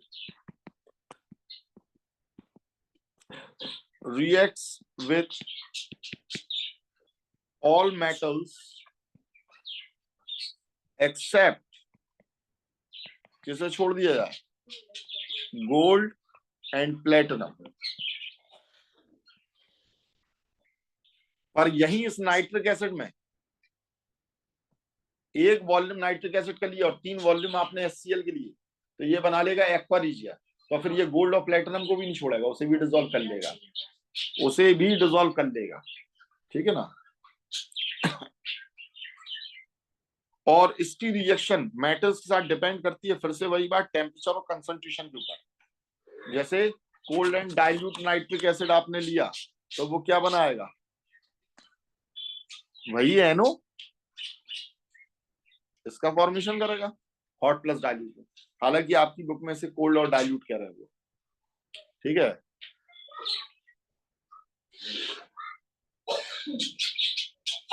चलो अब देखिएगा कैसे रिएक्ट करता है। जैसे हमने ये लिया कॉपर, इस कॉपर की रिएक्शन HNO3 के साथ कराई, तो HNO3 हमने यहां पर लिया, तो ये क्या बनाएगा, H2O, और क्या बनाएगा, NO2 बना दिया।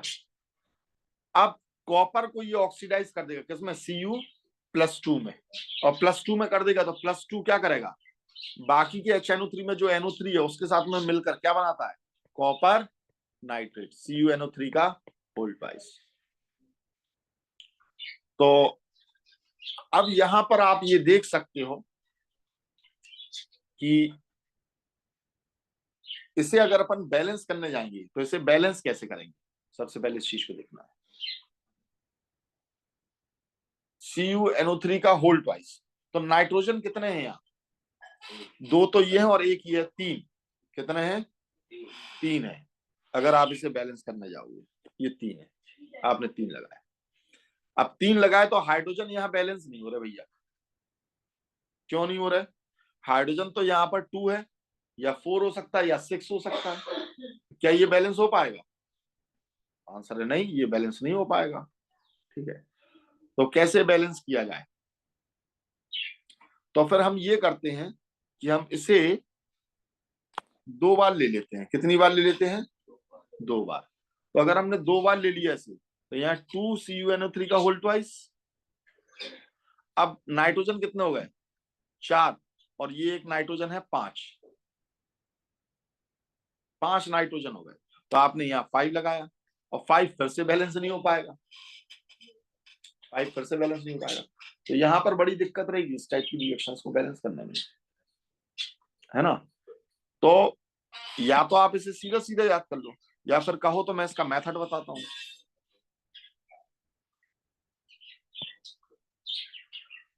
चलो भाई देखते हैं। तो मेथड कुछ ऐसा होता है कि हमें ये मालूम है HNO3 कितना देता है, HNO3 टूटता है, तो हमने ये लगाया 2, तो इसने क्या दिया H2O, क्या दिया इसने H2O दिया, और प्लस इसने क्या दिया NO2 दिया, और क्या दिया इसने नेसेंट ऑक्सीजन दिया, क्या दिया इसने नेसेंट ऑक्सीजन दिया। ठीक है, अब कॉपर के साथ में अगर इस नेसेंट ऑक्सीजन की आप रिएक्शन कराते हो, नेसेंट ऑक्सीजन की रिएक्शन कराते हो, तो यहां पर ये फॉर्मेशन करता है किसका, CuO का फॉर्मेशन करता है, कॉपर ऑक्साइड इसका फॉर्मेशन करता है। ठीक है, यानी इस कॉपर पर कौन सी स्टेट आ गई, +2 स्टेट आ गई। अब ये CuO जो रहेगा ये HNO3 के साथ में रिएक्शन करेगा और क्या बनाएगा CuNO3 का होल ट्वाइस, तो इसके आगे 2 लगा दोगे, है ना, और ये क्या बना देगा H2O। ठीक है, तो अब देखो, अब टोटल अगर इस रिएक्शन को लिखा जाए, टोटल इस रिएक्शन को लिखा जाए, तो ये कॉपर ऑक्साइड से कॉपर ऑक्साइड तो कैंसिल आउट हो गया, जो रिएक्टेंट और प्रोडक्ट साइड में कॉमन होते हैं वो कैंसिल आउट हो जाते हैं, ये ऑक्सीजन से ये ऑक्सीजन क्या हो गया कैंसिल आउट हो गया। तो हमने क्या लिखा, तो हमने ये लिखा है, एक मिनट रुकना, हाँ चलो, यहां पर हमने ये लिखा है Cu + 4HNO3 गिव्स, तो ये हो गया H2O, और H2O 2 हैं, तो ये हो गया 2H2O + NO2 और + CuNO3 का होल। समझ में आ रही है बात, तो ये आपकी बैलेंस रिएक्शन होगी, तो बस इसी को यहां लिख दोगे 4HNO3, ठीक है, 2H2O, और ये बना। और ये कब हुआ था, जब ये हॉट प्लस कंसंट्रेटेड था। हालांकि आप लोग की बुक में, आप चलो बुक की मान लो, हॉट डाइल्यूट कह रहा है, हाँ तो कंसंट्रेटेड ही हो गया वो यार। ठीक है, तो ये कब हुआ था, जब ये कंसंट्रेटेड था, क्या था, ठीक है, कोल्ड प्लस डाइल्यूट में ये क्या देता है N2O देता है, ये लोग कह रहे हैं NO देता है।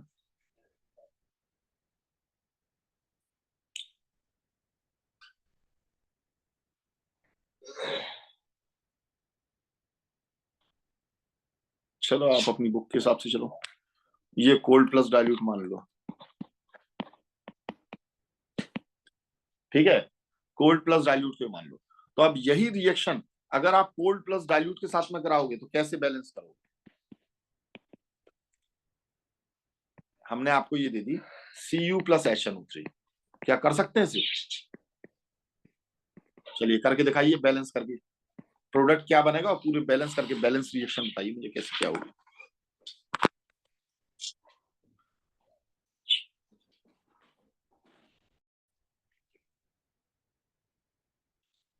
इसे बैलेंस करना बहुत ही ज्यादा सिंपल है। कैसे, देखो कोल्ड प्लस डाइल्यूट में, जैसे अगर हम यहाँ बात करें तो हमने क्या बनाया, अब आपकी बुक के हिसाब से हमने ये बनाया H2O 2NO और 3 नेसेंट ऑक्सीजन लिख लिए। देखना कितना आसान है, पहले तो हमने प्रोडक्ट लिखा H2O N2O और प्लस, अच्छा NO है, चलो NO, यहां देखो NO और प्लस, देखो कितना आसान है, एक बार में आप देख लोगे तो आपको ऐसे झट से समझ में आ जाएगा कि क्या करना है। एक बार कायदे से देखना, बिल्कुल कायदे से समझना, यहाँ पर पेन रख दो, समझ लो। यहाँ हमें ये मालूम है 2HNO3 क्या देता है, क्या देता है H2O + 2NO और + 3 नेसेंट ऑक्सीजन, तो ये देता है H2O + 2NO + 3 नेसेंट ऑक्सीजन, यही देता है कि नहीं देता है। ठीक है, अब देखो हमें क्या मालूम है, यहां देखना, एक कॉपर एक नेसेंट ऑक्सीजन के साथ में रिएक्ट करके क्या करता है, कॉपर ऑक्साइड बनाता है, बनाता है कि नहीं, और फिर ये कॉपर ऑक्साइड किसके साथ में रिएक्ट करती है, HNO3 के साथ में, तो ये क्या बनाती है CuNO3 का होल ट्वाइस प्लस H2। समझ में आ रही है बात? अच्छा, यहाँ कितने नेसेंट ऑक्सीजन मिल रहे थे तुम्हें, और इन्हें तुम्हें काटना था ना, और जब काटना है तो इस पूरी को हमें कितने से 3 से मल्टीप्लाई करना पड़ेगा कि नहीं। तो अब ये 3 ऑक्सीजन से क्या हो गए, समझ में आ गई बात? नहीं आई? 3 से आपके ये 3 क्या हो गए, कैंसिल आउट हो गए। अब CuO यहाँ पर कितने हैं, 3 है, तो हमें इसे भी कितने से मल्टीप्लाई करना पड़ेगा, क्योंकि हमें इसे भी क्या करना है। नहीं आई समझ? अब देखो पूरी रिएक्शन को देखो, पूरी रिएक्शन को देखो, यहाँ पर HNO3 कितने यूज हो रहे हैं तुम्हारे, तो 3, तो ये 3 दूनी 6 ये हैं और 2 ये हैं, तो कितने यूज हो गए, 8 HNO3 यूज हो गए कि नहीं, और Cu कितने यूज हुए। तो यहां पर आपको क्या मिल गया, CuNO3 का प्लस यहां पर क्या मिला आपको, NO मिला। क्या मिला आपको, अब देखो 3CuNO3 का होल ट्वाइस, और आपको क्या मिला है, NO मिला है, और प्लस क्या मिला है आपको, H2O मिला है। अब इसे बड़े आराम से आप बैलेंस कर सकते हैं यहां से, जैसे आपको ये नंबर मालूम चल जाते हैं। NO3 आपका कितना यूज हो गया, कितना यूज हो गया, या नाइट्रोजन कितना यूज हो गया, देखो 3 दूनी 6 और 2 बचे हैं, तो आपने क्या लगा दिया, या यहीं से कॉपी कर लिया 2NO, है ना। अब हाइड्रोजन कितने हैं, 8, तो 8 के लिए यहाँ पर क्या लगा दोगे, या फिर इधर से ही देख लो, 3H2 ये है और 1 ये है, कितना हो गया, तो 4H2 हो गया, ये बैलेंस है। आपको सिंपली क्या करना है, अब देखो, अब मैं कंक्लूजन बता रहा हूं। आपने ऊपर वाली रिएक्शन देखी, इसके लिए आपने ये देख लिया कि एक Cu एक ऑक्सीजन के साथ में लगता है, तो यहां पर कितने ऑक्सीजन मिल रहे, 3 मिल रहे, तो Cu कितना लोगे, 3 लोगे, खत्म बात। समझ में आई बात? अगर मान लो ये वाली रिएक्शन आ जाती, तो यहाँ कितने लग रहे मिल रहे आपको, तो यहाँ कितने Cu यूज होते, 4 Cu यूज होते, और फिर उसे बैलेंस करने के लिए जो रिएक्शन करोगे वो बहुत आसान हो जाएगी। हाँ, ऊपर वाली डाइल्यूट है तो नीचे वाली क्या होगी, अब उसे वही तो आप लोग के इसमें गड़बड़ कर दिया ना, ये 11th-12th में आपका ये सही रहता है ऐसा वाला, वो ये वाली दे ही नहीं रहे आपको, ये वाली वो दे ही नहीं रहे, एक वेरी डाइल्यूट वाली दे रहे हैं वो, तो अभी आप इसे ऐसे ही समझ लो, ठीक है। अब देखो यहाँ पर, जैसे मैं इस वाली के साथ में अगर Cu की रिएक्शन दे दूंगा आपको, तो मैंने कहा कि इस वाली में अब आप बताइए प्रोडक्ट क्या बनेगा, Cu प्लस HNO3, तो प्रोडक्ट क्या बनेगा, तो आपने बनाया H2O और क्या बनाया, N2O, और क्या बनाया, CuNO3 का। अब मैंने कहा बैलेंस करो, तो बताओ कितने कॉपर यूज होंगे, अरे गधे हो, यहाँ 4 नेसेंट ऑक्सीजन नहीं निकल रहे शम्स, समझ में आ रही है बात, कितने यूज हो रहे हैं, तो कितने कॉपर यूज होंगे, बस आपने ये 4 यहाँ लिख लिया, अब सब कुछ हो जाएगा। कैसे हो जाएगा, जब 4 कॉपर यहाँ और कॉपर भी यहाँ एक ही जगह यूज हो रहा है, तो 4 कॉपर लगा दिए तुमने, तो Cu। अब नाइट्रोजन कितने यूज हो गए, 4 दूनी 8, कितने यूज हो गए, 8, 8 और 2 यहाँ पर कितने, 10, तो 10 नाइट्रोजन यूज करना है तुम्हें 10 यहाँ लगा दिया कि नहीं। अब वाटर कितने यूज हो रहे हैं, देखो 10 यूज हो रहे हैं हाइड्रोजन, तो आपने यहाँ कितना लगा दिया, 5 लगा दिया। अब देखो सब कुछ बैलेंस है, ऑक्सीजन कितना है, 30 है ना, देखो 30 हो गया होगा, 3 दूनी 6 और 6 4 जा 24, 24 और 1 25, 25 और 5 हो गया बैलेंस। कितना आसान है, समझ में आ रही है बात, नहीं आ रही है, बहुत ही आसान है इसे बैलेंस करना, अगर इस हिसाब से आप समझ लोगे तो सही चीज तो करना जरूरी नहीं रहेगा ना, ऐसे आपको तो बैलेंस करके देनी है बेटा, आपको यहाँ प्रोसेस के बारे में नहीं सोचना है, ठीक है। और जब तक 2-4 बार प्रैक्टिस नहीं करोगे समझ में नहीं आएगा आपको ये, ठीक है।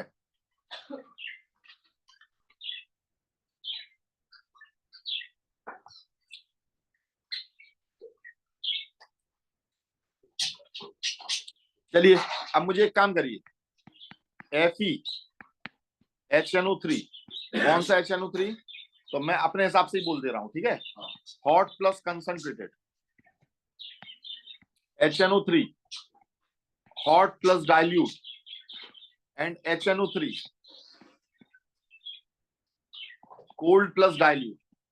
इन तीनों के साथ Fe की रिएक्शन करके दिखाइए मुझे, और रिएक्शन को बैलेंस करके दिखाइए।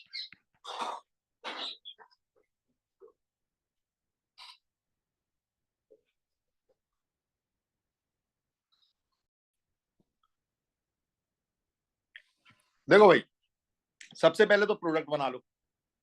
क्या प्रोडक्ट बना है यहां पर? तो FeNO3 का होल थ्राइस प्लस अरे NO2, यहां क्या बनेगा? FeNO3 का होल थ्राइस, यहां भी क्या बनेगा? FeNO3 का whole thrice plus H2O plus यहां क्या बना? नाइट्रोजन मोनोऑक्साइड, और यहां नाइट्रिक ऑक्साइड। हम तो अपने हिसाब से चल रहे हैं, ठीक है।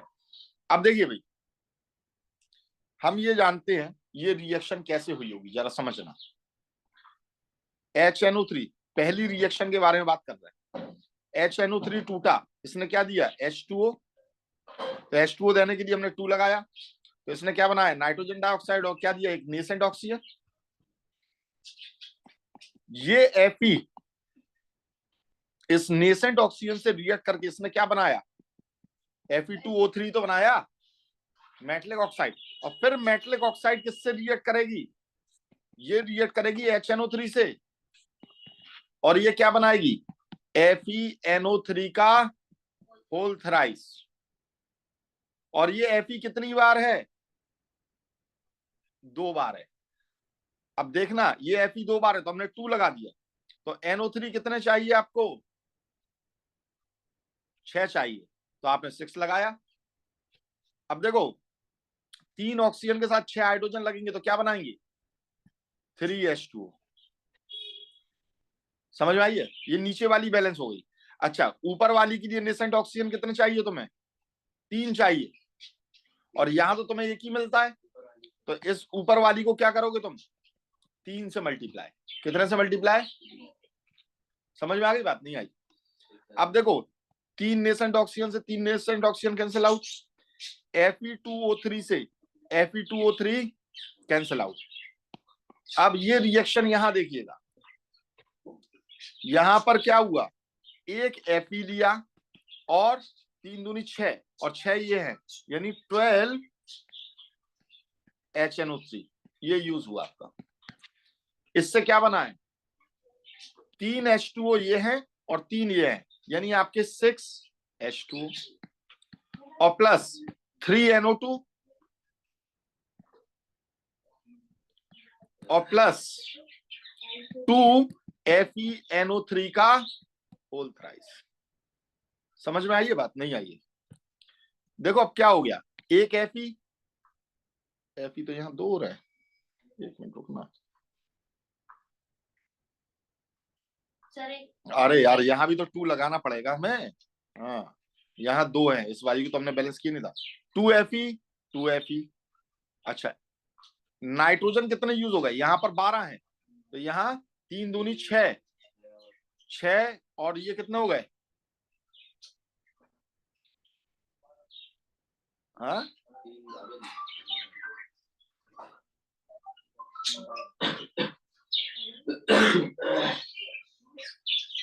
6 7 8 9। NO2 2 रहते, ऊपर NO2 2 रहते हैं।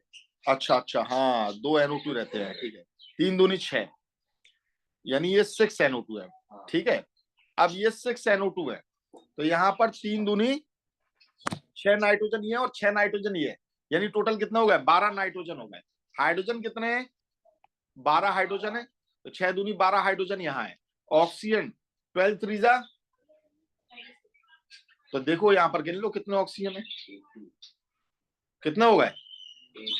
6 दूनी 12 ऑक्सीजन, तो ये होगा इन दोनों के मिलाकर, और 18 ही है। कितने हो गए टोटल? 36 हो गए, तो ये रिएक्शन आपकी बैलेंस है। ठीक है, अब बस आपको ये देखना है कि हमें 3 नेसेंट ऑक्सीजन की जरूरत पड़ती है 2 आयरन की, तो हमारा ये बनता है, मेन प्रोडक्ट ये है। अब तुम्हें दूसरी रिएक्शन अगर यहां पर करना है तो आपको HNO3 हॉट प्लस डाइल्यूट वाली रिएक्शन की बैलेंसिंग आनी चाहिए। बस आपको ये मालूम चलना चाहिए। रुको 1 मिनट, हमने 2 HNO3 लिया, 2 HNO3 से यहां कितने H2O बनता है और 2 NO2 की बात नहीं हो रही है दूसरे वाले में, NO, और यहां नेसेंट ऑक्सीजन कितने मिलते हैं? 2 NO और प्लस 3 नेसेंट ऑक्सीजन मिलते हैं। तो अब तुम्हें 3 नेसेंट ऑक्सीजन ही तो चाहिए थे यहां पर 2 आयरन के साथ लगने के लिए, नहीं है समझ?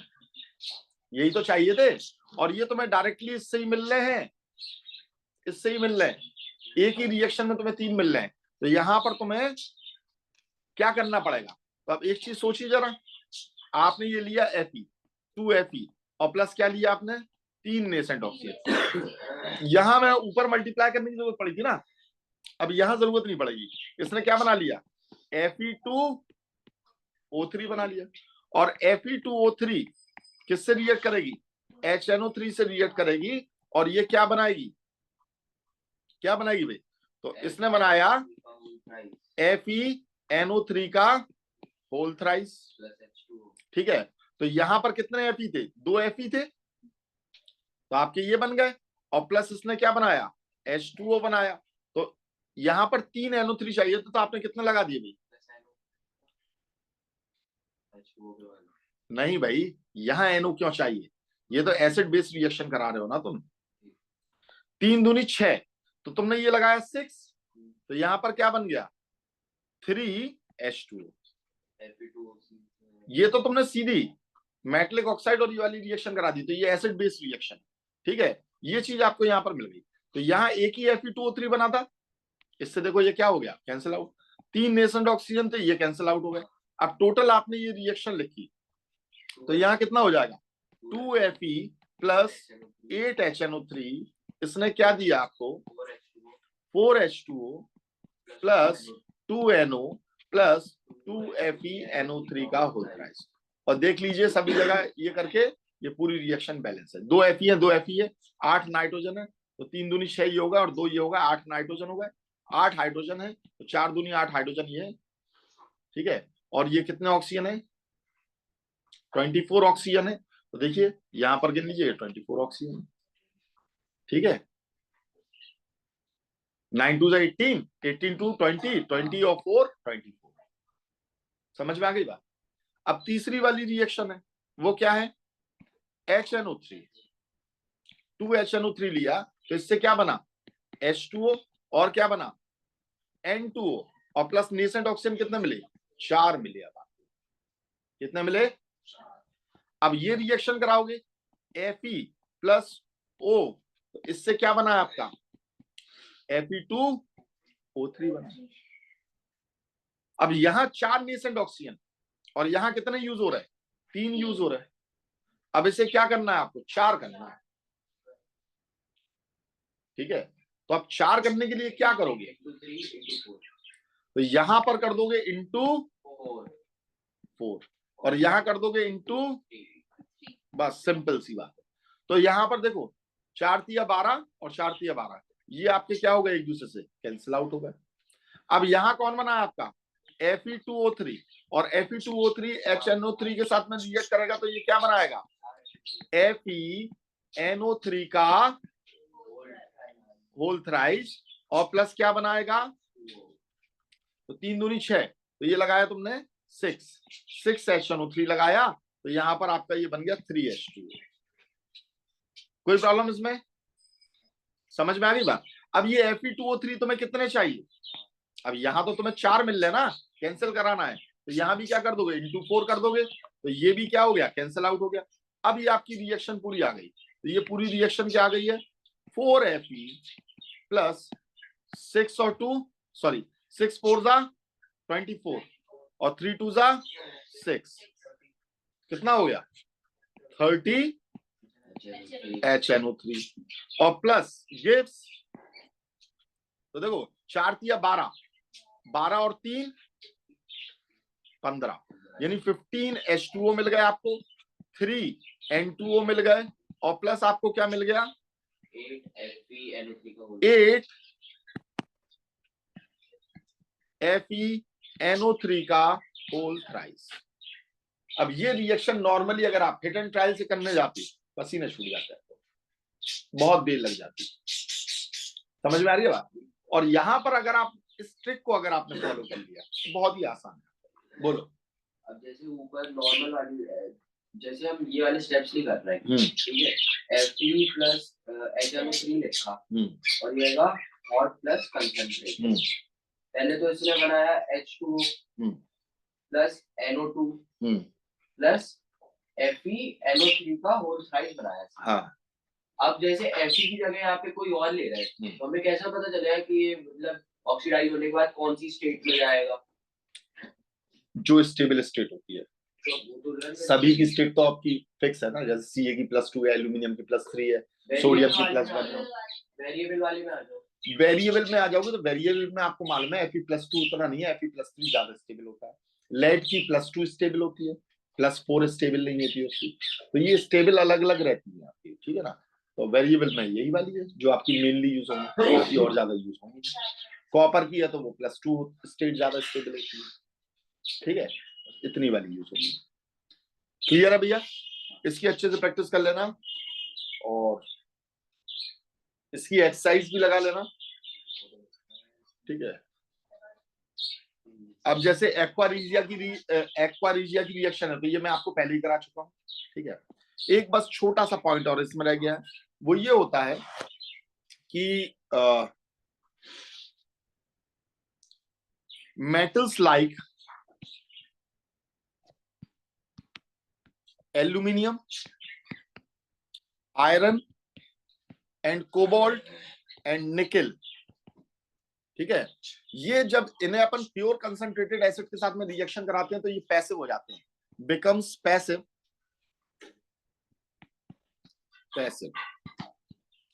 व्हेन पैसिव मतलब इनर्ट हो जाते हैं, मतलब ये रिएक्शन नहीं दिखाते, थोड़ी सी रिएक्शन दिखाएंगे उसके बाद में रिएक्शन दिखाना बंद कर देंगे। When reacted with nitric acid, क्यों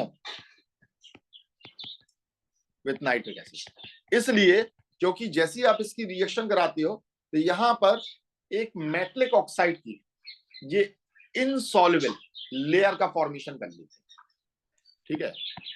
they form insoluble layer of metallic oxide, metallic oxide की इनसॉल्युबल लेयर का फॉर्मेशन कर लेते हैं, ठीक है ना, जो कि रिएक्शन को क्या कर देती है, स्टॉप कर देती है। जैसे आपने ये आयरन लिया, अब आयरन की तुमने HNO3 के साथ में रिएक्शन कराई, अभी अभी हमने देखा कि उसे आयरन नाइट्रेट वगैरह ये सब बनाना चाहिए, पर वो क्या करता है, यहां पर सबसे पहले स्टेप है, देखिए आयरन ऑक्साइड की लेयर बना ली, यहां देखो बेटा इसने क्या किया, इसने यहां पर आयरन ऑक्साइड की लेयर बना ली कि नहीं बना ली? अब देखो ये आपके स्टेप इस बात को भी यहां पर समझाएंगे। आपने कोई सा भी मेटल लिया, उस मेटल के साथ में इसने क्या किया, जैसे कॉपर भी है तो इसने कॉपर ऑक्साइड की लेयर बना ली, ठीक है। और इनकी ऑक्साइड या हाइड्रोक्साइड इनसॉल्युबल होती है, आपको मालूम है किसकी हाइड्रोक्साइड और ऑक्साइड सॉल्युबल होती है? फर्स्ट और सेकेंड ग्रुप वालों की खाली, और इनकी क्या होती है, इनसॉल्युबल होती है।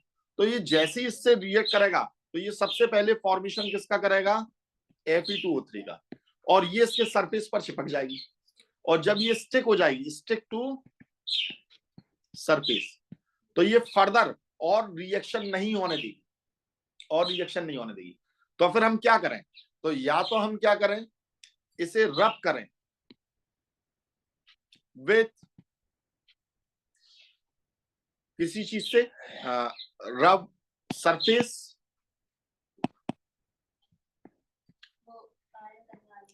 नहीं बेटा उससे नहीं करोगे, एमरी शीट से नहीं करोगे, उसमें एसिड पड़ा हुआ है और तुम निकाल कर उसे एसिड को हाथ में रखकर उसे रब करोगे क्या?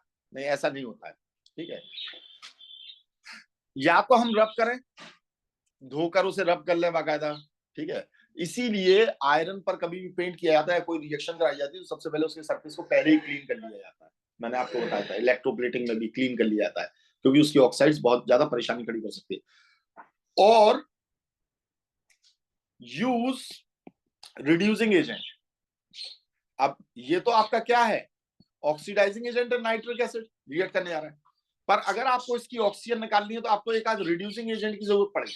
जैसे आपने कार्बन डाल दिया तो कार्बन तुरंत इस ऑक्सीजन को खींच लेगा और ऑक्सीजन ये हटेगी तो ये फर्दर रिएक्शन दिखा देगा, फिर जाकर आपका ये फेरिक नाइट्रेट वगैरह की लेयर को यहां पर बना देगा। समझ में आ रही है बात? ठीक है।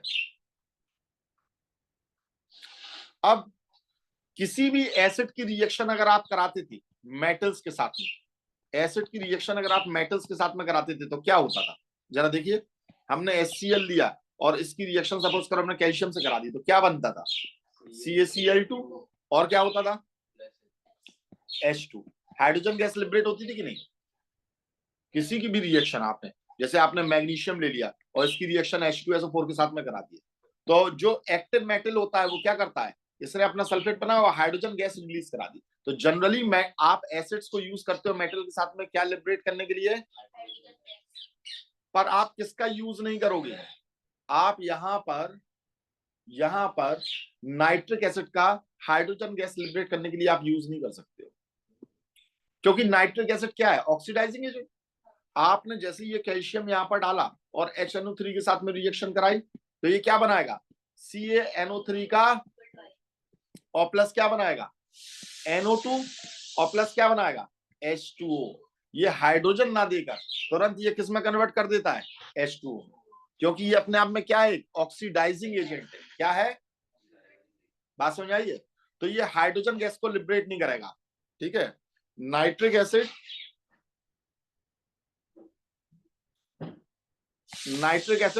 does not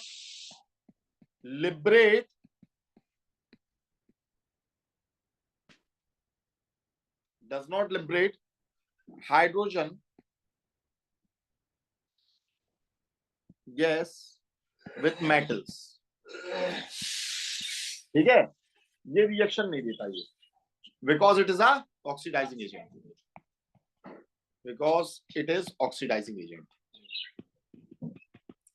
तो ये क्या कर देगा, ऑक्सीजन को हाइड्रोजन के साथ कंबाइन कर देगा एंड वाटर का फॉर्मेशन कर देगा।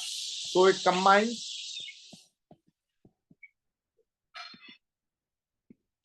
oxygen with hydrogen to give water, ये वाटर देता है। समझ में आ गई बात? नहीं आई? हाँ, लेकिन मैग्नीशियम ले लें और मैंगनीज ले लें और इसके साथ very very dilute nitric acid को हम डालें, वेरी वेरी डाइल्यूट बोल दिया मैंने, बहुत डाइल्यूट नाइट्रिक एसिड को हमने यहाँ पर डाला, लगभग कितना, 1%, जिसमें 99% क्या हो, वाटर हो। तो सिर्फ इन दोनों के साथ में ये क्या करता है, हाइड्रोजन गैस को लिबरेट कर देता है। MgNO3 का और MnNO3 का होल ट्वाइस, तो इसके आगे 2 लगाइए, इसके आगे 2 लगाइए और किसे निकाल दीजिए, H2 को निकाल दीजिए। और ये अक्सर ये पूछ लिया जाता है, ये दोनों बहुत इंपॉर्टेंट है, अक्सर ये पूछ ली जाती है, अक्सर, ठीक है। और ये वाली जो रिएक्शन है HNO3 की, ये भी अक्सर पूछ ली जाती है, क्योंकि इन्हें बैलेंस करना बड़ा मुश्किल होता है, तो बैलेंस रिएक्शन लिखने के लिए यहाँ पर बोल दिया। कुछ तो भाई हार्ड लेवल का देंगे ही देंगे एग्जाम में, ये चीजें बहुत इंपॉर्टेंट होती हैं। समझ में आई ये बात? ठीक है, समझ में आई ये बात? तो अब आपका ये कंप्लीट हुआ, एक्सरसाइज इसकी लगा लीजिए। बाकी यूजेस ऑफ नाइट्रिक एसिड थोड़ा बहुत बचा है और कुछ टेस्ट बचे हैं, तो वो हम लोग कल देखेंगे, फिर आपका ये पूरा चैप्टर कंप्लीट होगा।